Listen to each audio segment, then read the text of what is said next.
हूँ। तो गुरु जी का रोम रोम से शुक्राना करके हम ये सेवा शुरू करेंगे। गुरु जी ने एक बहुत प्यारी सेवा दी हुई है, जपजी साहब जी की व्याख्या। तो बस वही अभी we are at the last stage, the last milestone of Japji Sahib ji. हमारी बस 4 पौड़ियाँ बाकी हैं और बहुत बहुत बहुत क्रिटिकल पौड़ियाँ हैं। This will summarise life, this will summarise our spiritual journey, why we are here on earth and what is the purpose of our life, और हमें कैसे आगे बढ़ना है। जपजी साहब जी में शुरू से लिखा हुआ है हमें सचियार बनना है, हमें सच बनना है, और थोड़ा थोड़ा हमें एडवाइस दिया हुआ है हर पौड़ी में एक एक स्टेप ऊपर बढ़ाते हुए। अभी हमको वो पूरा का पूरा समराइज़ होगा और हमको एग्जैक्टली बताएंगे कि कैसे which are the milestones in our spiritual journey and how do we reach from one stage to the other. हम क्या सोचते हैं, हम क्या हैं और एक्चुअली में क्या होता है। तो अगर सच बनना है, सचियार बनना है, and we know that we need to reach a stage of truthfulness, because किफ सचियारा होइए किफ कूड़े टुट्टे पाल। तो मतलब हमको सचियार तो बनना ही है, हम सच्चे नहीं हैं। सत्य सिर्फ एक है और वो है भगवान परमात्मा। और अगर हमें परमात्मा में घुल मिल जाना है, उनसे मिलाप करना है, and then we need to follow Japji Sahib के step on step operations manual, you can call it.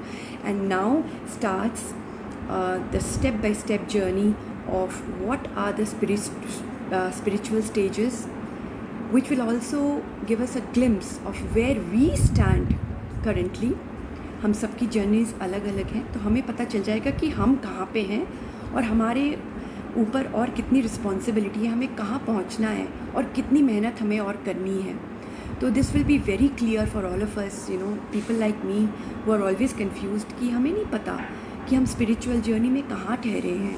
But these 4 bodies will give a complete clarity, crystal clear clarity on where we are, और ये हमारी दिल से हमारी बात होगी कि हम कहाँ पे हैं। तो जपजी साहब जी में ये आध्यात्मिक एक मार्ग की बात कर रहे हैं, because every journey that starts passes through some milestones and then reaches its final destination that we all know.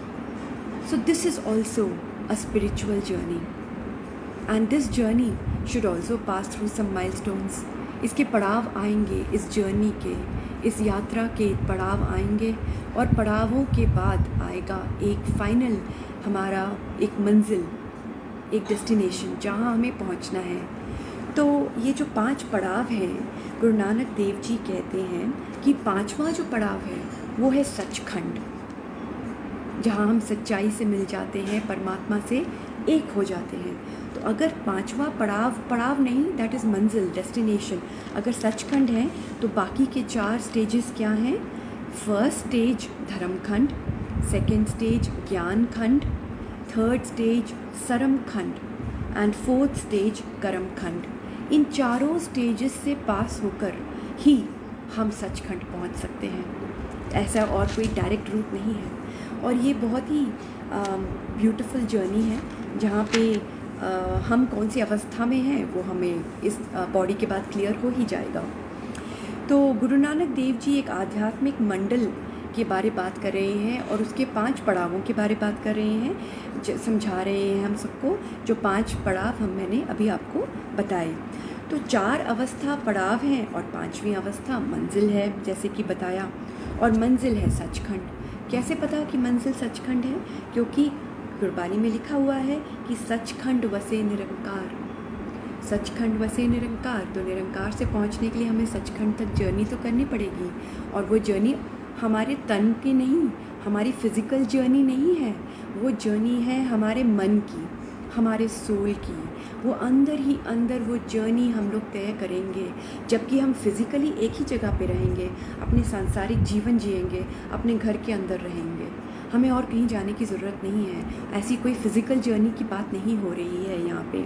तो हमारी सुर्त की जर्नी है, हमारी सुर्त एक एलिवेट होगी स्टेप बाय स्टेप, और वो 5 पड़ावों के बाद वो सचखंड से मिल जाएगी, हमारे परमात्मा से मिल जाएगी।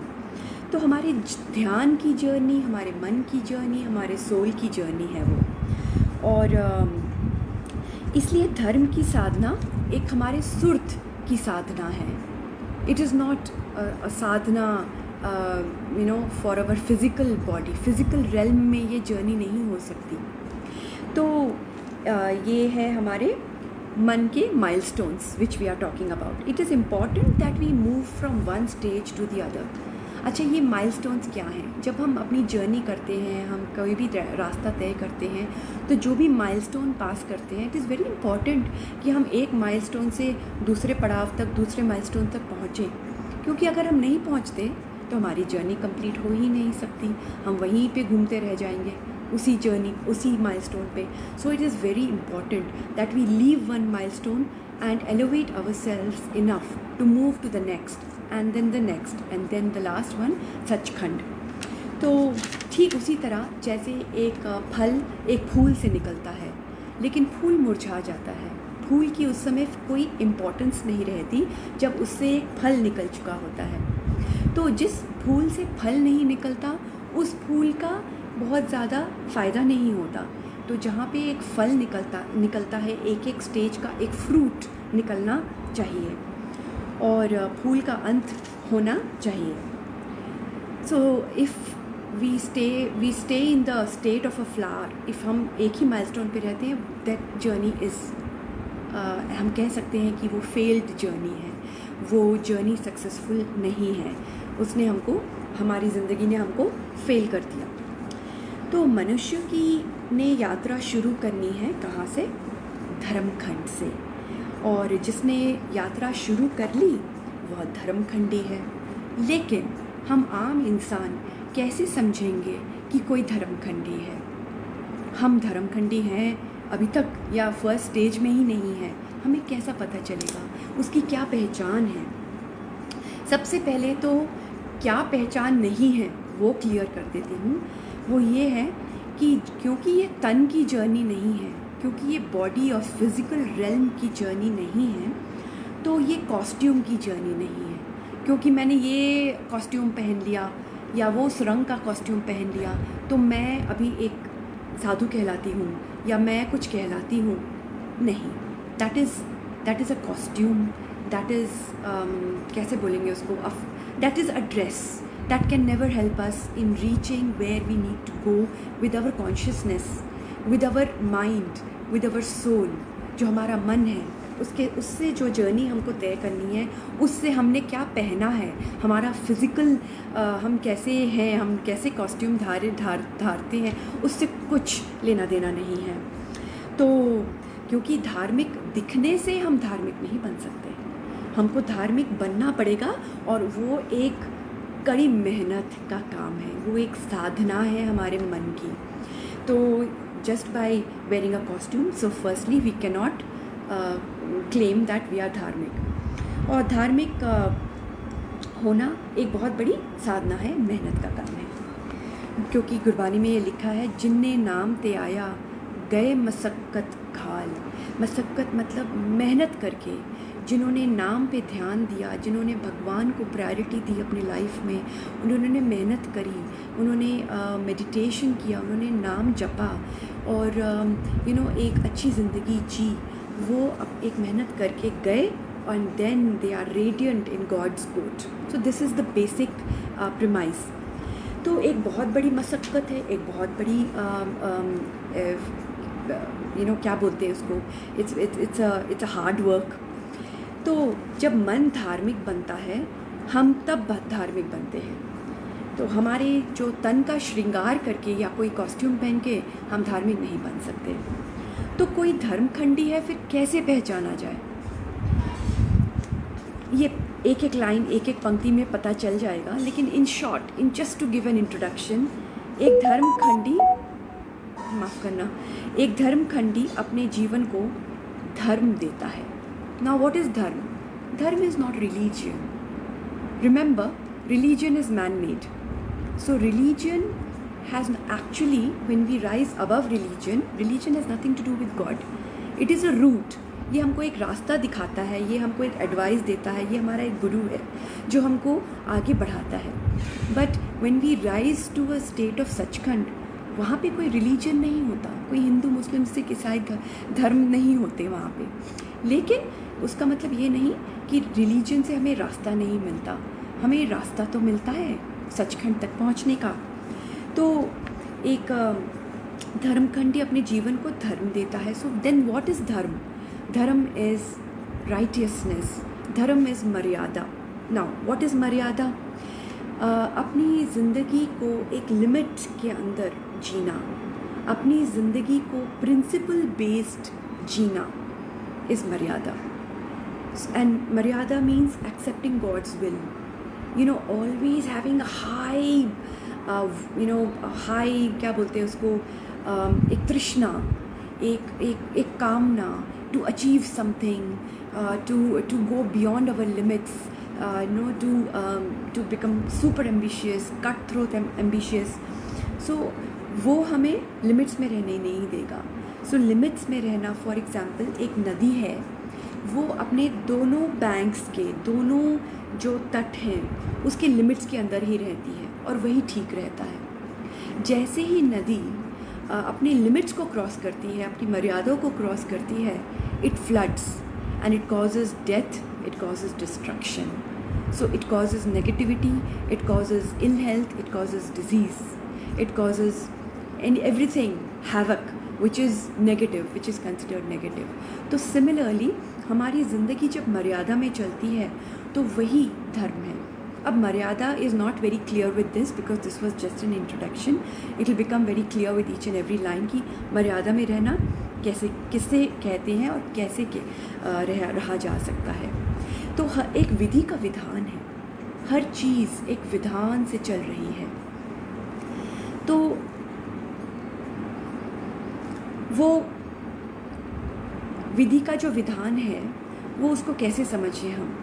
उसको एक समझ मिलती है, जो आम इंसान है उसको एक समझ मिलती है. कैसे मिलती है? सत्संग अटेंड करके, गुरबानी सुन के, जप सुन के, जप करके, भगवान का नाम लेके, मेडिटेशन करके, भगवान के गुणों को गा के उसको एक समझ मिलती है. और वो समझ मिलती है कि सब कुछ इस पूरे यूनिवर्स में, इस पूरे मल्टीवर्स में, everything is running according to their limits, according to their मर्यादा, according to their विधि का विधान, according to their Hukum, according to their process which has been laid down once by God. अब जैसे सूर्य रोशनी देता है और वहाँ एक जगह पे टिका हुआ है, चंद्रमा अर्थ के इर्द गिर्द घूमती है चारों ओर. जो अर्थ है वो सूर्य के अराउंड घूमता है. एग्जैक्टली 365 डेज एट 1/4 डे में कंप्लीट करता है अपनी सन की जर्नी. थोड़ा सा भी इधर या उधर नहीं होता. सोलर सिस्टम टिका हुआ है exactly like that on a very very divine, accurate, faultless, perfect plan is the whole universe. Everything is running according to the duties and responsibilities assigned to them by God. तो ये है मर्यादा में रहना. अगर हम बोलें कि पानी से आग निकले या आग से एक शीतलता निकले, हमें ठंडक क्यों नहीं पहुंचती आग से, वो हम जितना भी चाहें वो नहीं हो पाएगा. अगर हम चाहें कि सूर्य जो लूनार डेट्स पूरे करता है अपने एक फिक्स्ड टाइम में, वो कम हो जाए या ज़्यादा हो जाए, हम जितना भी चाहें वो नहीं होगा, because that has been laid down with a divine plan. So ये सब एक मर्यादा में चल रहा है, एक प्रोसेस में चल रहा है. और वो जब करते करते हमको डिवाइन प्लान समझ में आ जाता है कि हमारी मर्यादा क्या है, हमारे लिमिट्स क्या हैं, which are the principles we need to abide by. तो ये सारा विधि पूर्वक जो भी ज़िंदगी जीनी है उसका हमें समझ में आ जाता है. और इस पौड़ी में एग्जैक्टली वही समझाया जा रहा है. तो पहली पंक्ति, लेट्स स्टार्ट विद दैट. राति रुति तिथि वार. But before I start with the first पंक्ति sangat ji, let me read the pauri number 34. राति रुति तिथि वार पवन पाणी अग्नि पाताल, तिस विच धरती थाप रखी तरमसाल, तिस विच जी जुगत के रंग, तिनके नाम अनेक अनंत, कर्मी कर्मी होए विचार, सच्चा आप सच्चा दरबार, तिथे सोन पंच परवान, नदरी करम पवे निशान, कच्छ पकाई ओथे पाई, नानक गया जापे जाई। ये ब्यूटीफुल पवन ये ब्यूटीफुल एक पावन प्योर पौड़ी में बहुत ही छोटी पौड़ी है, but it's immensely critical, it's immensely important संगत जी, क्योंकि इसमें फर्स्ट स्टेज के बारे, स्पिरिचुअल जर्नी में जो फर्स्ट स्टेज आता है वो है धर्मखंड, उसके बारे समझाया जा रहा है। And it's very important that we understand that, क्योंकि उससे हमको ये समझ में आएगा कि हम धर्मखंडी भी अभी तक बने हैं या नहीं, and how far we will we'll have to go, and how much more hard work we need to do to complete all the milestones. तो पहली पंक्ति, राति रुति तिथिवार, रात दिन रात का साइकिल बनाया है भगवान ने। ये रुति मतलब जो ऋतु हैं, जो सीजन्स बनाए हैं भगवान ने, जो अपने टाइम पे आ जाते हैं। तिथि मीन्स द ल्यूनार साइकिल्स, जो मून का एक साइकिल पूरा होता है, छोटे से बड़ा होता है, फिर बड़े से छोटा होता है, तो वो, और जो वार हैं, जो स्पेशल डेज़ हैं, जो Monday Tuesday Wednesday Thursday, all these days, all these dates, all this time जो भगवान ने बनाए हैं, ये सब एक विधि का विधान से चल रहे हैं और उसके मुताबिक ही गर्दिश पर हैं और उसी एक्यूरेट प्रोसेस से ये आ जाते हैं। तो एक परमात्मा ने एक अटल नियम बना दिया, एक अटल नियम मतलब दैट कैन नॉट चेंज, वो नहीं चेंज हो सकता और उसकी उल्लंघना कभी नहीं हम कर सकते। अगर कोई लाख कोशिश करे तब भी नहीं हो सकती ये उल्लंघना। तो अग्नि से ठंडक नहीं मिलती, जैसे मैंने पहले बताया, सूर्य से आपको अंधकार नहीं मिल सकता, चंद्रमा खुद नहीं चलता, वो सूर्य की रोशनी हमको देता है। तो सब अपने अपने हुक्म की पालना कर रहे हैं, सब अपने अपना एक्यूरेट प्रोसेस, जो ड्यूटी एंड रिस्पॉन्सिबिलिटी भगवान ने जिस को पकड़ा दी, वो वैसा अपने चलाए जा रहा है। तो वैसी सेवा किए जा रहे हैं। सूर्य अपनी सेवा कर रहा है, चंद्रमा अपनी सेवा, सारे स्टार्स अपनी सेवा कर रहे हैं। सोलार सिस्टम्स हमारा एक है, हमको पता है, जो हम जानते हैं, ऐसे लाखों करोड़ों सोलार सिस्टम्स हैं जो अपनी अपनी सेवा किए जा रहे हैं।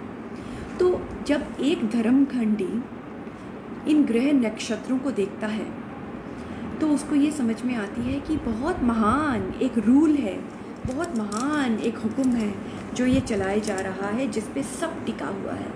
Who is controlling the weight of the earth? The weight is just suspended in space, in nowhere, supposedly nowhere. तो इतना वेट है जो हमारी पृथ्वी का, जो सारे प्लैनेट्स का, स्टार्स का, वो किस धागे से लटका हुआ है? वो हमारे भगवान, हमारे परमात्मा के धागे से, हुक्म के धागे से ये सब लटका हुआ है। Something which science can't understand. ये सब भगवान की मेहर है। तो हम लोग कितने रूल्स बनाते हैं? हमारे ट्रैफिक के कम रूल्स हैं, कितने रूल्स बनाते हैं? You go on the left hand side, drive on the right hand side in India, ये है पेडेस्ट्रियन क्रॉसिंग, ये है रेड लाइट, लेकिन रोज़ एक्सीडेंट होते हैं। एवरी डे कितने ज़्यादा एक्सीडेंट्स होते हैं, लेकिन स्पेस में, यूनिवर्स में, there are absolutely no accidents. Nothing comes in the way of another planet, nothing comes in the way of the sun और other stars until God wants so. तो वो अपनी एक लाइफ जीते हैं, उसके बाद ठंडे पड़ जाते हैं। This is all God's divine plan, and this has happened many times earlier, which we don't know. At least our species doesn't know about कितने billions and billions of years old है अर्थ, और कितने billions and billions and billions and billions of years old ये multiverse है, जो बहुत बार ये आया है, क्रिएट हुआ है और बहुत बार समा गया है एक में, और फिर ये एक्सपांस आता है, फिर मल्टीवर्स पैदा होता है और फिर समा जाता है। ये बहुत बार हो चुका है। तो ये जब नक्षत्र को हम देखते हैं, ये जब हम स्पेस को देखते हैं, तब हमें लगता है this is a divine order and that is the maryada, that is the limit and for us also we start understanding our limits, और हमारी क्या लिमिट्स हैं, हमें कैसी ज़िंदगी जीनी है।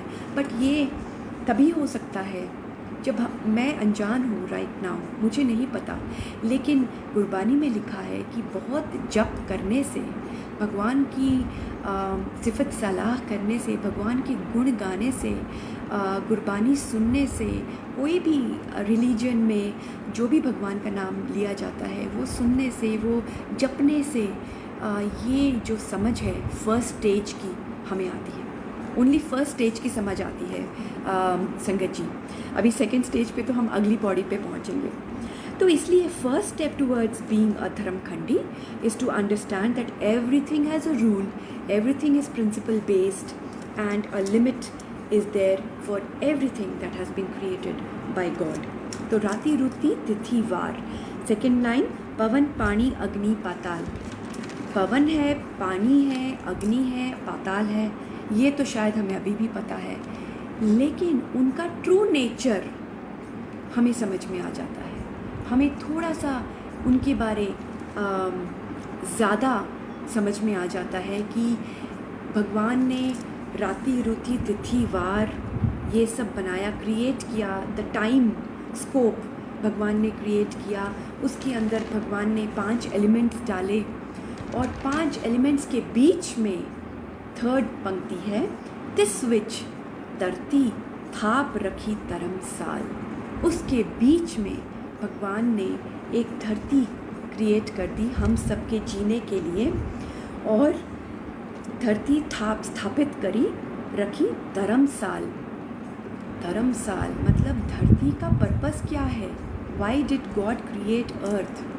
So that we could go to office, so that we can have lavish homes, so that we can just enjoy and die and come back? No. God created earth. ये धरती भगवान ने स्थापित की है, ये एक धर्मशाला है। This which धरती थाप रखी Dharmsal. Dharmsal means it is like a Dharamshala where living beings can come, stay for some time, जब तक उनकी ज़िंदगी है, और फिर उन्हें जाना है। लेकिन जाना है तो वापस तो नहीं आना चाहिए, क्योंकि ये धर्मशाला है। बस हम वही बात नहीं समझते। अभी आगे और भी इंटरेस्टिंग होगा संगत जी, जब हमें पता चलेगा कि हम यहीं पे टिक के बैठे हुए हैं। जो धर्मशाला होनी चाहिए धरती, उसे हम अपना घर बना के टिके हुए हैं कि this is our permanent abode. This is not our permanent abode, neither are we permanent dwellers on earth. हम इसलिए आते हैं यहाँ पे ताकि हम अपने स्पिरिट को, अपने सोल को प्योर करें भगवान का नाम लेके, और फिर भगवान तक पहुँच के, सचखंड तक पहुँच के हम धरती पे वापस ना आए। उसके बाद की जर्नी वो भगवान बताएगा हमें when we reach there, but हम वहाँ तक पहुँचे because that is where we need to reach. That is the purpose of our soul. तो just to give a perspective, हम Gurbani says that we are all, जो हमारा origin है, हमारा origin organic है। organic का मतलब ये नहीं कि भगवान न्यू सोल्स क्रिएट कर के रोज़ धरती पे भेज रहा है, इसलिए पैदा हो रहे हैं लोग, नहीं, ऐसा नहीं है। लेकिन पॉपुलेशन भी धरती की बढ़ रही है, तो ये जो न्यू सोल्स हैं ये कहाँ से आ रहे हैं? पहले अगर धरती की पॉपुलेशन 1 लाख कभी थी, हज़ारों लाखों साल पहले अगर 1 लाख थी, और आज अनगिनत है, आज जितनी भी पॉपुलेशन है, तो बढ़ी कैसे? इतने ज़्यादा सोल्स कैसे आ गए धरती पे? गुरबानी कहती है कि ह्यूमन बींग्स मिस्टेक्स किए जा रहे हैं, धरती को अपना परमानेंट घर समझे जा रहे हैं, वो अपने सोल को एलिवेट नहीं कर पा रहे। जैसे एक बच्चा अगर एक क्लास में फ़ेल हो जाता है तो उसको क्लास रिपीट करनी पड़ती है। सिमिलरली अगर हम फेल हो जाते हैं इस धरती पे और वो हमें मौत बताती है, क्योंकि मौत के समय जजमेंट होता है कि हमने अपनी ज़िंदगी कैसे जी है, लेकिन हम सचखंड मौत के बाद नहीं पहुंचेंगे। सचखंड तो हमें जीते जी पहुंचना है। जिन्होंने पहले व्याख्या सुनी हुई है उनको पता होगा जीवन मुक्त, तो हमको जीते जी भगवान का नाम लेना है और उस एलिवेशन तक पहुंचना है, सचखंड तक। और मौत हमें बताएगी whether we were successful in our journey or we were not successful in our journey. And if we were not successful in our journey, we are sent back to earth, क्योंकि हम फेल हो गए। और हम सोचते हैं कि हम रिच हैं या हम एक्टर हैं या हम स्पिरिचुअली इंक्लाइंड हैं और ये हम सक्सेसफुल नहीं हैं। अगर हम इस धरती पे वापस आते हैं तो हम सक्सेसफुल नहीं हैं।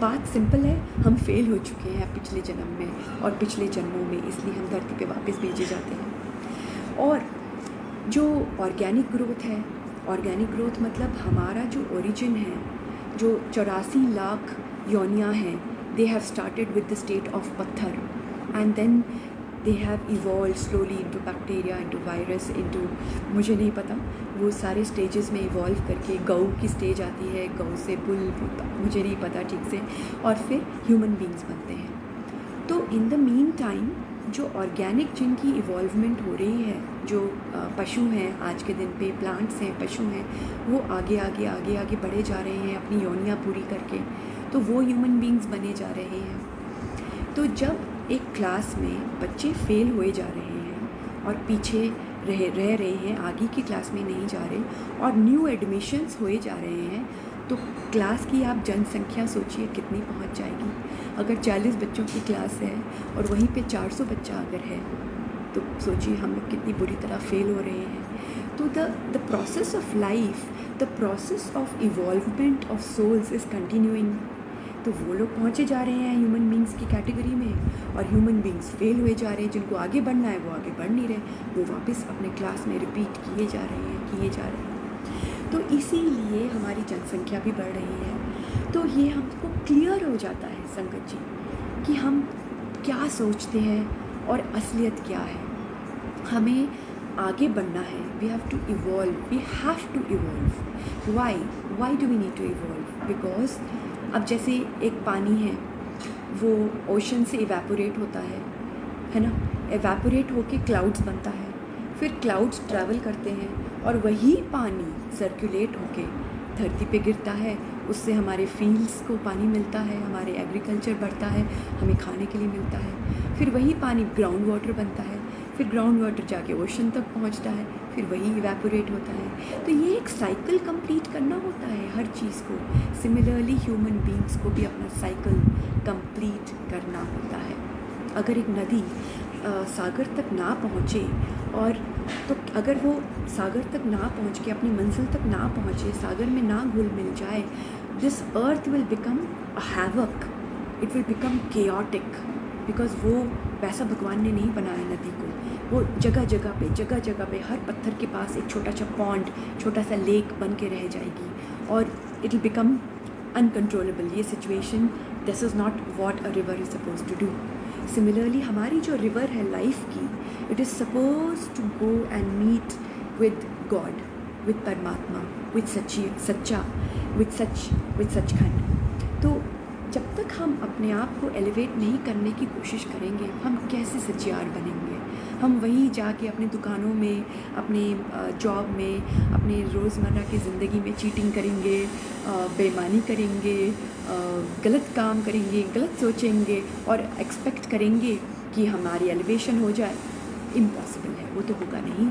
और जब करके हम लोग अपने आप को क्लेंस कर सकते हैं, तो जब करते हमको करना है, भगवान की सिफत सलाह करनी है, भगवान के गुण गाने हैं, उससे हम लोग की सत्संग अटेंड करने हैं। Very important. गुरु गुरबानी सुननी है, सत्संग अटेंड करनी है, सत्संग अटेंड कर के ये हमें समझ आ जाएगी और ये हमारा सोल भी प्योरिफिकेशन होने शुरू हो जाएगी और हमें अपने कर्म, मेन इस कर्म ठीक करने हैं। अभी कर्मों के बारे भी आगे समझाया गया है संगत जी, इट्स वेरी इंटरेस्टिंग। मैं आपको अगली पंक्ति में बताती हूँ। So we are in our own direction. हम सोचते हैं कि we are the most important thing God has created, मतलब मेरे से इम्पॉर्टेंट तो कोई दूसरा हो ही नहीं सकता, तो मैं सबसे इम्पॉर्टेंट चीज़ हूँ। हम तो अपने आप को ये समझते हैं, लेकिन सोचो हम क्या हैं। तो अगर हम क्या हैं, अगर मैं डिफ़ाइन करना चाहूँ तो अगर ये सारा यूनिवर्स भगवान की एक पेंटिंग है, एक कैनवस है जहाँ भगवान ने अपनी मर्ज़ी से सब कुछ पेंट किया है, सब कुछ रंग बिरंगा बनाया है, अपनी सारी कृत बनाई है। अगर ये ह्यूज एक पेंटिंग है और उसमें बहुत सारे ब्रश स्ट्रोक्स भगवान ने डाले हैं to create his beautiful perfect accurate painting, तो हम क्या हैं? We are not the painting, we are just a mere brush stroke. एक ब्रश स्ट्रोक का खुद का कोई मतलब नहीं है। एक ब्रश स्ट्रोक जब पूरा का पूरा कंप्लीट होता है, तब कंप्लीट एक पेंटिंग बनती है। तो we are part of this universe, we are very small, very tiny, but a beautiful part of this universe. तो हमको इस यूनिवर्स से अलाइन करना है, हमको इस यूनिवर्स का पार्ट बनना है। और ये यूनिवर्स भगवान की कृत है, सच है, सचियार है, तो हमें सचियार बनना है। तो हम अपने धुन में चले जाते हैं, तो वैसे हम लोग सचियार नहीं बन पाएंगे। So we are just a brush stroke. संगत जी, भगवान के millions and billions of brush stroke जो उन्होंने लगाए to create this beautiful painting called universe, we are just a brush stroke. एक बस एक लकीर है हम इस यूनिवर्स में। और एक लकीर की क्या इम्पोर्टेंस है? इम्पोर्टेंस सारे की सारे पिक्चर की है, और हमें वो ध्यान रखना चाहिए that we are not so important. हमारे बिना भी ये यूनिवर्स चलेगा, तो we are not the most important beings on this planet, but yes we are the most elevated souls. क्योंकि हमारे स्टेज तक पहुँच के, ह्यूमन बीइंग्स के स्टेज तक पहुँच के, उसके बाद ही हमें अक्ल आती है, हमें एक मत, एक बुद्धि दी जाती है, जहाँ हम समझ सकते हैं स्पिरिचुअलिटी, और जहाँ हम अपने कर्म ठीक कर सकते हैं। So will come to that later. तो मनुष्य को उतने चिर तक इस संसार में रहना पड़ता है जब तक इस संसार से ऊंची दुनिया वह ढूंढ नहीं लेता। भगत कबीर जी क्या कहते हैं? कहते हैं, बहुते शेर भय कृपन को अब किछ कृपा कीजिए। कि मैं बहुत बार इस धरती पे आ चुका हूँ, बहुत मिस्टेक्स मैंने कर लिए हैं, इस बार मुझ पे कृपा करो भगवान, इस बार मुझे यहाँ से एलिवेट करो थोड़ा। तो बहुत बार इस धरती से फेर फेर के हम आते हैं, और हम फिर भी अपने मिस्टेक से सीखते नहीं, और तब हमें एक दिन गुरुजी मिलते हैं, हमें गुरबानी मिलती है, जो हमें ट्रू गुरु मिलते हैं, जो हमें समझाते हैं कि इस पर्पस ऑफ लाइफ क्या है, और तब हमें समझ में आता है। और तब भी हम अगर सही राह पे ना चलें, तो फिर इसके बाद तो कोई वर्ड्स ही नहीं है। तो ये है हमारा फर्स्ट स्टेज, और उसी में हम इतने मिस्टेक्स कर लेते हैं। हम सचखंडी अभी तक शायद मैं तो नहीं बन पाई, क्योंकि सचखंडी बनने के लिए भी बहुत जप करना पड़ता है, बहुत जीवन अच्छे से जीना पड़ता है, प्रिंसिपल बेस्ड और मर्यादा के अंदर जीना पड़ता है। हम यहीं तो टिके हुए हैं, बस धरती को अपना परमानेंट एक घर समझ के। तो धरती पे जनसंख्या क्यों बढ़ रही है, वो भी समझाया है गुरु नानक देव जी ने। तो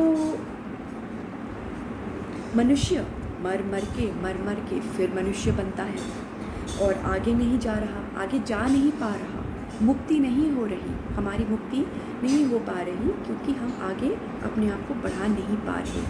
सो slowly population has to increase, it is increasing. ये एक आध्यात्मिक, एक स्पिरिचुअल एक्सप्लेनेशन है of why the population is increasing on earth, संगत जी. एंड साइंस की अपनी एक्सप्लेनेशन होगी, but at the end of the day we all know that if everything has been created by God, then this is the true explanation. तो ये धरती जीवों के धर्म कमाने की जगह है और हमें धर्म कमाना चाहिए. चौथी पंक्ति, तिस विच जी जुगत के रंग. ये जो धरती बनाई है धर्मसाल भगवान ने, जहाँ हम अपनी धर्म कमा सकें और आगे बढ़ सकें, इससे ऊंची जगह हमें मिल पाए.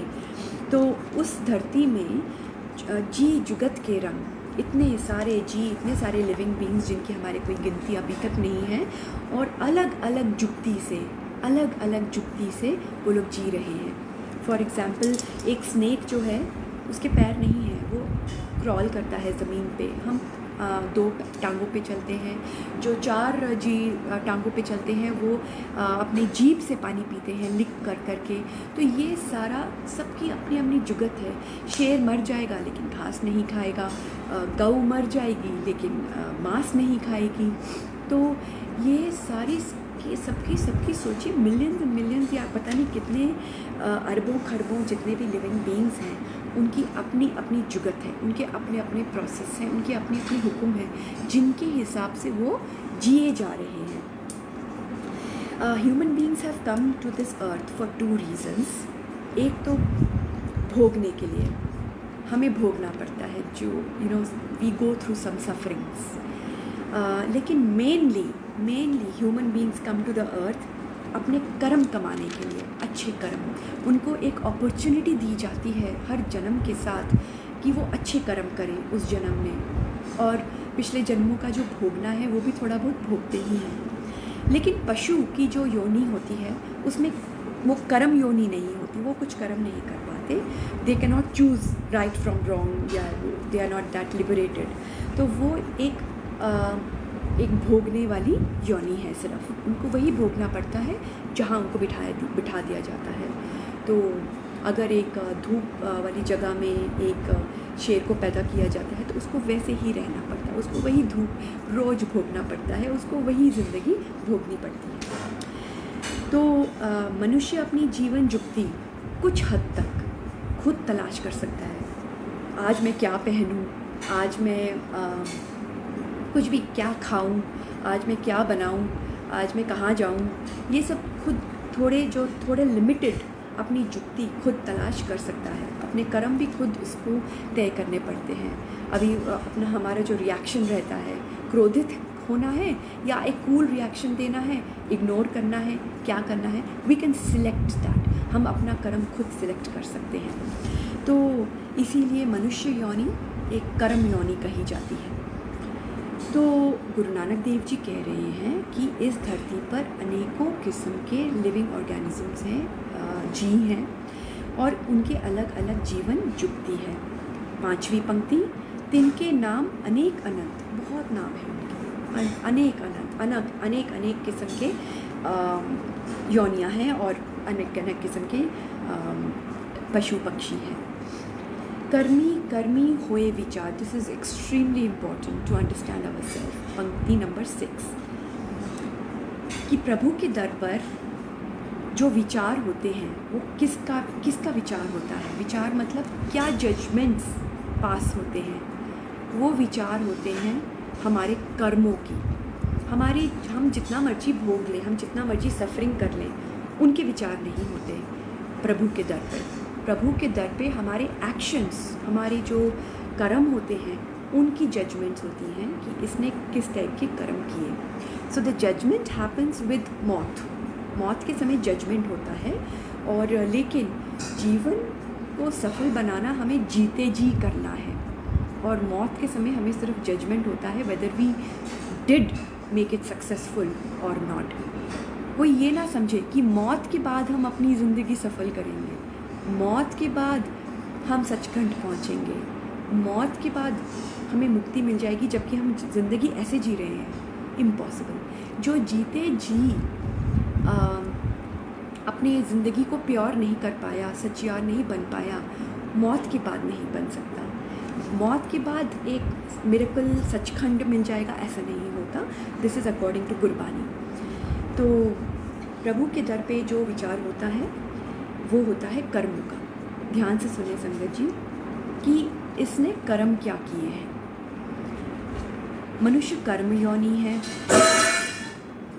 और इसका मतलब है कि मनुष्य ने कितना भोगा है उसकी महानता नहीं गिनी जाएगी। मनुष्य के ने कर्म क्या किए हैं उसकी महानता गिनी जाएगी।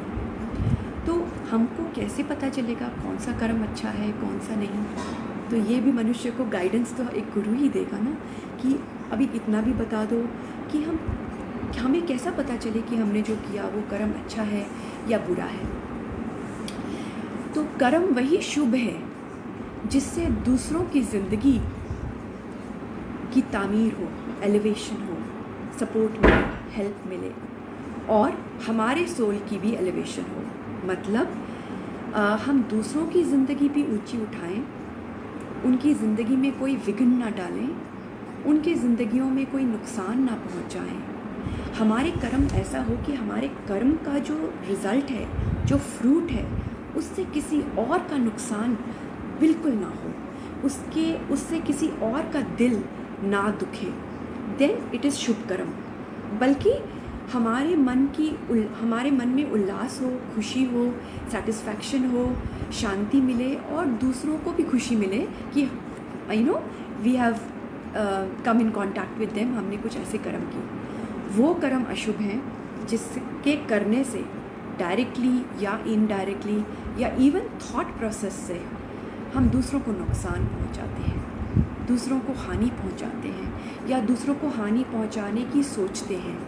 तो इनडायरेक्टली या डायरेक्टली कुछ अचेत कर्म होते हैं जिसको हमको पता ही नहीं होता कि हमने किए, उससे भी हमें डरना चाहिए।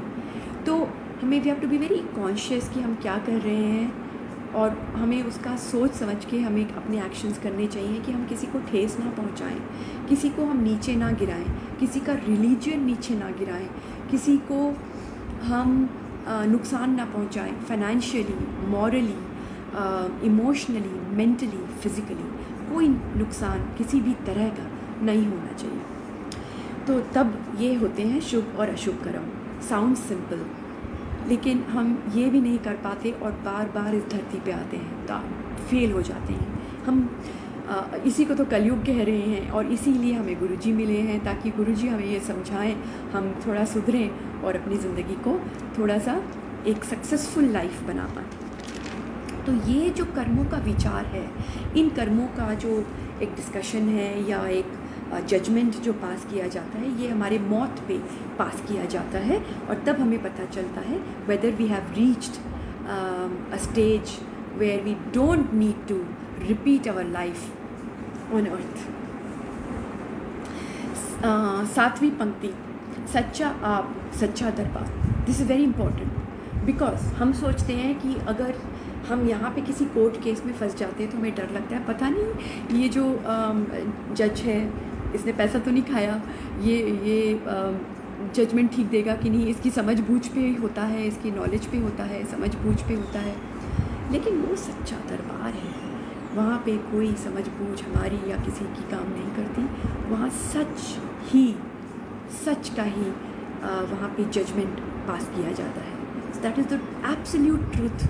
और सच्चा आप सच्चा है मालिक और उसका दरबार सच्चा है जहाँ हमारी जजमेंट्स पास होती हैं। तो हमें वहाँ पे जो भी हमारे जजमेंट होता है उसके हिसाब से हमारा नेक्स्ट तय होता है। 8वीं पंक्ति, बस 2 और पंक्तियाँ बाकी हैं। तिथे सोन पंच परवान। जो संगत रेगुलर हैं और जो जानती हैं, पंच की व्याख्या पहले हो चुकी है। पंच मतलब सिरमौर मनुष्य, जो मनुष्य अपने आप को एलिवेट कर लिया, जो मनुष्य अपनी मनुष्य जाति से ऊंचा उठ गया है, जो भगवान से मिलने की ऑलमोस्ट मिल चुका है और सचखंड पहुंच गया है और ऑलमोस्ट पहुंचने वाला है, तो वो एक पंच कहा जाता है। तो वहाँ पे यहाँ लिखा है कि तिथे सोन पंच परवान, मतलब वहाँ जो पंच हैं after the judgement is passed, जो पंच हैं, जो पंच पुरुष हैं, मतलब जो ह्यूमन बींग्स हैं, चाहे महिला है या पुरुष है, उनके वो सोने लगते हैं, वो बहुत ब्यूटीफुल लगते हैं भगवान की कोर्ट में. And they sit very radiantly in God's divine court, because उन्होंने सक्सेसफुल लाइफ पास की होती है, उन्होंने अपना पर्पस ऑफ लाइफ फुलफ़िल कर लिया होता है. और हम मुझ जैसे लोग समझते ही नहीं कि पर्पस ऑफ लाइफ क्या है. बच्चों को पढ़ाना ठीक है, ये सब हमारे कर्म हैं, हमें करने हैं, हमको सांसारिक जीव बनाया है, ये भगवान का खेल है, हमें ये सब तो करना ही है. लेकिन ये करते करते हम अपने आप को कितना ऊंचा उठा पा रहे हैं, that is our true judgement जो वहाँ पे पास होता है. तिथे सोण पंच परवान. So these are the successful lives which sit in God's court, very radiant and beautiful. तो ये वही भगत जन हैं जिन्होंने भक्ति के साथ अपनी ज़िंदगी संवार ली होती है. अगली पंक्ति, नदरी करम पवे नीसान. हम कहते हैं ना कि किसी की आंखें देख के हमको समझ में आ जाता है कोई कितना दुष्ट है, कोई कितना लालची है, कोई कितना क्रोधित है. क्रोध होता है तो हमारे माथे पे मच्छर आ जाता है, हमारे आँखों में लाल हो जाते हैं, हमारे निशान पड़ जाते हैं. हर चीज़ का निशान हमारे एक्सप्रेशन, जिनको थोड़ी समझ आ जाती है, थोड़ा और जप करके वो समझ जाते हैं. तो जैसे क्रोध, लोभ माथे पे आ जाता है, वासना आ जाता है, कोई प्रेम से देखो तो प्रेम भी आ जाता है माथे पे.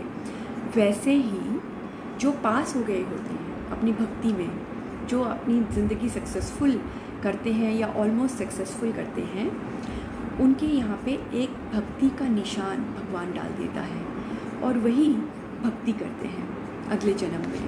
तो भूल चुक माफ़ गुरुजी, बट लेकिन जो मैंने पढ़ा है, जो मैंने सुना है, उससे यही समझ में आया है कि जो भक्ति का निशान है उससे ही जो कृपा है भगवान की, ये एक बहुत बड़ी बख्शीश होती है ह्यूमन बींग्स पे. क्योंकि हम कहते हैं ना कि हम भक्ति कर रहे हैं लेकिन हमें फल नहीं मिल रहा, तो फल कौन देता है? भगवान देता है. तो वो निशान भक्ति का भगवान ही डालता है. भगवान की मेहर से, भगवान की बख्शीश से ही हम सत्संग अटेंड करते हैं, हम गुरबानी से जुड़ पाते हैं, या हम भगवान का नाम ले पाते हैं और भी ले पाते हैं. We get elevated due to God's grace. तो ये हमारा निशान यहाँ पे आ जाता है. भगवान हमें एक जैसे एक मार्क ऑफ सक्सेस यहाँ पे हमारा भगवान डाल देता है. अगली पंक्ति, कच्छ पकाई ओथे पाई. कच्छ पकाई, कोई कच्चा है या पका हुआ है, वहाँ सब पता चल जाता है.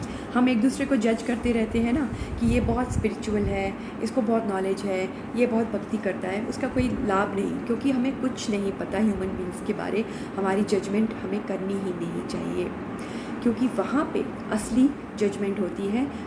मीठा कौन है, कौन पका हुआ फल आया है, क्योंकि जो पका हुआ फल होता है वो मैच्योर होता है, वो मीठा होता है, रसीला होता है, स्वादिष्ट होता है. और जो कच्चा होता है वो पूरा मीठा नहीं होता, उसमें कड़वाहट भी होती है, खट्टाई भी होती है, उसमें कोई रस नहीं होता, ड्राई होता है और वो खाया नहीं जाता. तो कौन कच्चा है अभी और कौन पका हुआ आया है, वो हमें नॉर्थ में पता चल जाता है. ये वहीं पे तय हो जाता है. So we need to move from this negative state. जो हम नेगेटिव स्टेट में रहते हैं ना हमेशा, वो हमको कच्चा ही रखेगा. हमको पका हुआ एक स्टेट में पहुंचना है, अपने में रस लाना है, और वो हम अपने जो बुरे कर्म हमने किए हुए हैं वो हम नाम जप कर, सत्संग अटेंड कर के, गुरबानी सुन के हम वो अपनी सफाई कर सकते हैं. और भगवान की सख्त सलाह करके हम भगवान के गुण गा के, सुबह अमृत वेला उठ के, या कोई भी जो टाइम हम कर सकते हैं. ऐसा नहीं कि हम अमृत वेला नहीं कर पाए तो अगले दिन अमृत वेला के लिए वेट करें. हम बस किसी भी टाइम भगवान का नाम लें, तो ये सब से हमारी negativity changes into positivity. And that is why we are here on earth. अगर किसी चीज़ से हमें फ़ायदा हो रहा है तो हमें क्यों नहीं समझ में आ रहा ये बात. इसलिए हमारे जजमेंट हमें नहीं करने चाहिए. We should wait for the final judgement which happens when we die. Nanak गया जापे जाए. सो दिस द लास्ट पंक्ति. हम आम कहते हैं ना कि कोई स्वर्गवासी हो गया, पंजाबी में कहते हैं कोई सचखंडी हो गया. जब कोई मर जाता है, तो हम ऐसे वर्ड्स यूज़ करते हैं। तो गुरबानी कहती है कि मरने के बाद किसी को सचखंड नहीं मिलता। जिसको जीते जी सचखंड नहीं मिला, उसको मरने के बाद भी नहीं मिलेगा, क्योंकि इस जीवन से मुक्ति जीते जी ही मिलती है। वो जो 5 स्टेजेस हम बात कर रहे हैं स्पिरिचुअलिटी की, वो मरने के बाद नहीं, वो जीते जी ही हमें अचीव करनी है। And they are achievable, they are achievable. That is why Japji Sahib ji is there, that is why Japji Sahib ji हमको समझा रहे हैं कि जीते जी सांसारिक जीवन जीते हुए हम कैसे वहाँ तक पहुँच सकते हैं। So yes, death will tell us whether we have lived our lifes good और नॉट, बट मौत के बाद हमें कोई और स्टेज आती है जहाँ हम कुछ अचीव करते हैं, ऐसा नहीं है, गुरबानी कहती है। So we will summarize quickly who is dharamkhandi. Dharamkhand is the first stage of spirituality. और धर्मखंडी कौन है? समरी धर्मखंडी ये पौड़ी 34 में समझाया जा रहा है कि वो है जो धर्मखंड में रहता है, वो मनुष्य एक मर्यादा में जीता है। उसका उठना, बैठना, सोना, जागना, पहनना, हंसना, रोना सब विधान से चलता है। उसके किसी कर्म से किसी को चोट नहीं पहुंचती। उसके खाने पीने से, उसके दिन भर की चर्या से किसी का नुकसान नहीं होता। सारी की सारी ज़िंदगी सिमटी हुई रहती है, विधान से रहती है, जैसे नदी की धारा के 2 किनारे। और वो कभी भी नदी उसको तोड़ के धारा अपनी तट को जब जाती है तो सिर्फ डिस्ट्रॉय करती है। इसलिए हमें अपने कर्मों का बहुत ध्यान रखना चाहिए कि हम अपने लिमिट्स का, अपने हुक्म का की उल्लंघना तो नहीं कर रहे, किसी को नुकसान तो नहीं पहुंचा रहे। अपने दायरे में हमें रहना चाहिए। और गैर विधानिक जो ज़िंदगी है वो सिर्फ दुख और सिर्फ सफरिंग और सिर्फ इल हेल्थ, सिर्फ डिज़ीज़, सिर्फ कलेश ही पैदा कर सकता है और कुछ भी नहीं। अगर हमें डिज़ीज़ फ्री रहना है तो हमें एक अच्छी ज़िंदगी जीनी ही पड़ेगी। That is the only way. So जो असूल के साथ जी रहा है, प्रिंसिपल बेस्ड ज़िंदगी, धर्म विधानिक ढंग से जी रहा है, भक्ति कर रहा है, नाम जप रहा है, ऐसा मनुष्य धर्मखंडी है। एंड उसने अपनी स्पिरिचुअल जर्नी शुरू कर दी है और वो नेक्स्ट माइलस्टोन के लिए रेडी है। और नेक्स्ट माइलस्टोन है ज्ञान खंड, फिर सरमखंड, फिर कर्मखंड और फिर सचखंड। तो संगत जी, ये थी आज की पौड़ी 34 की व्याख्या। होपफुली ये काफ़ी डिफ़िकल्ट भी हो सकती है, इसके काफ़ी डायग्राम्स भी आते हैं और काफ़ी कॉम्प्लेक्स भी हो सकता है, but in simple words hopefully Guruji has help me deliver this today. So रोम रोम का शुक्राना गुरुजी को करते हुए मैं आपसे